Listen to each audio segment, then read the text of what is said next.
Man United 2, Everton 0.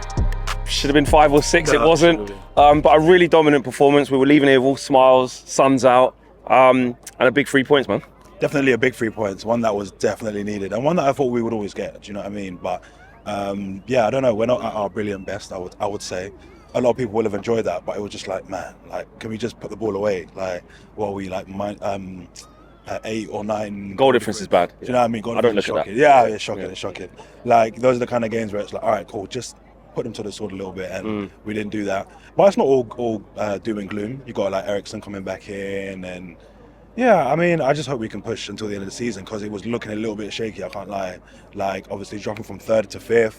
Now you've got like the likes of Tottenham and Brighton behind us, chasing us. It's got to keep winning in this period, isn't it? Yeah, that's the key. Yeah, definitely got to keep winning. But I feel like we put ourselves in this situation. It's like we shouldn't really be kind of struggling with these men. Do you know what I mean? But I guess, you know, there's lots of factors to think about. Not the biggest squad, not the best squad. Ten Hag is doing what he can with this squad.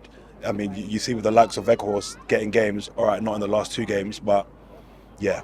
Definitely. Exactly. Yeah. Look, at times he's had to deal with some ridiculous things this year. Yeah. You know, the fact that we can only afford Weghorst for £4 million and get him in, and the fact that we won so many games even with him playing. Do you know what I mean? So, but on the performance today, I know you're saying we didn't finish him off, but in terms of the football we played and the chances that we created, I know one thing is the negative side is we should have scored more. But the chance creation, the defending was good, you know, midfield was good, the balance was good today. Yeah, there was definitely a lot of chance creation. And when you think we don't have Casemiro in the team to help balance things out, who is now back, and, you know, we've seen Ericsson come back in for the last however many minutes he played. It's to be able to create as much as we were able to create without those 2 pivotal first teamers. It's nice to have them back in our team, and hopefully that will be the boost going forward. Even though we got the likes of Rashford limping off with a groin that's injury. not a bad one. Yeah, man. Yeah. When it's like that, you already think probably ain't going to play on Thursday. Like, do you know what I mean? That's the minimum. And then go from there. Individually, though, you know, there was some good performances today. In a good team performance, there was some good individuals who stood out. Yeah, I thought Bruno played all right. You know, in a slightly deeper role. Do you like him there? Do you think he can do it? To an extent, I prefer Ericsson in that role, to be honest. I like Bruno further forward, creating further forward. But then I don't mind them, like, if they swap them or not. It's very interchangeable 2 positions. I think Wan-Bissaka had a decent game, actually. Talk to me about him, because, you know, come back, like, we thought he was done. Yeah. We thought he was done, and now I was talking to someone else before we started recording. They were like, listen, man, people need to put respect on Wan-Bissaka. Like, this guy, really I just feel more assured that he's there. Obviously, the left foot open goal, we won't talk about that. That's Wan-Bissaka style, but other than that, just really good. Yeah, I mean, we know what he can do in a defensive kind of setup, but going forward, he's kind of up in his game a little bit. Like, obviously, he looks clunky and will always look clunky. That will never change. He's always going to look awkward. Always going to look awkward, but his kind of attacking now, some mindset is like getting stronger, like week by week. And I'm seeing, he's not the most technical and brilliant on the ball, but he's looking for certain passes and trying to do certain things. And I'm like, rah, like, Dallo, like, what's going on with you, bro? Do you think he's improved his all-round game?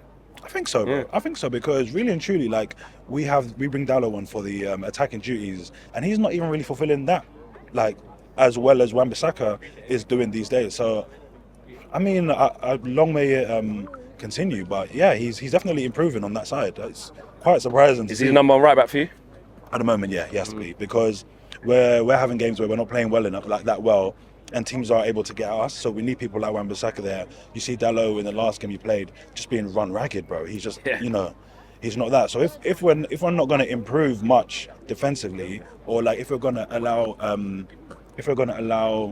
teams to kind of counter on us and all this stuff, he's, you know, the one to do it. And if he's able to add to his attacking game like he is, then yeah, man, I'm kind of looking forward to see what he can do going forward. Yeah, man. Scott McTominay today. Interesting. Yeah, because look, he receives a lot of criticism when things aren't going so well, and he has bad performance, rightly so. People said he played quite well against Brentford, physical, and today gets himself a goal and was quite about it. He's involved in quite a lot today. Quite a physical player, someone we need as a backup to Casemiro. So he's doing all right. Like, obviously he's coming off that kind of Scotland 2-goal hype, you know. Ten Hag got a bit gassed with that one, so I'm going to play him further forward now. You know, bags as well and everything. So, like, you know, he's doing all right.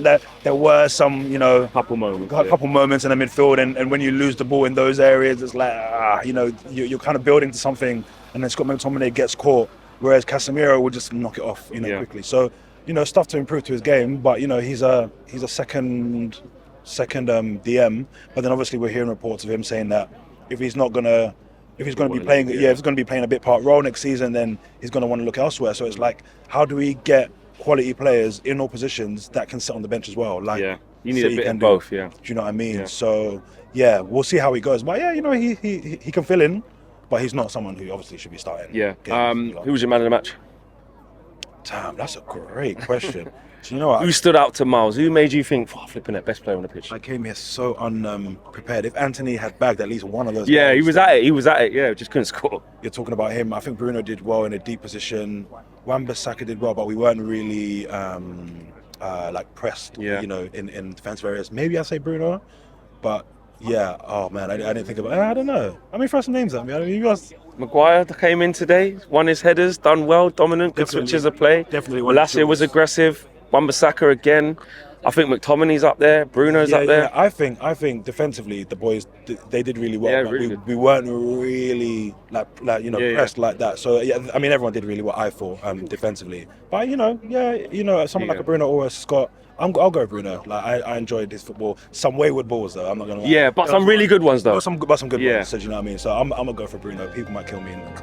What it is. Bruno is. Big up Bruno. He's doing his thing. Big up, man. Yeah, bro.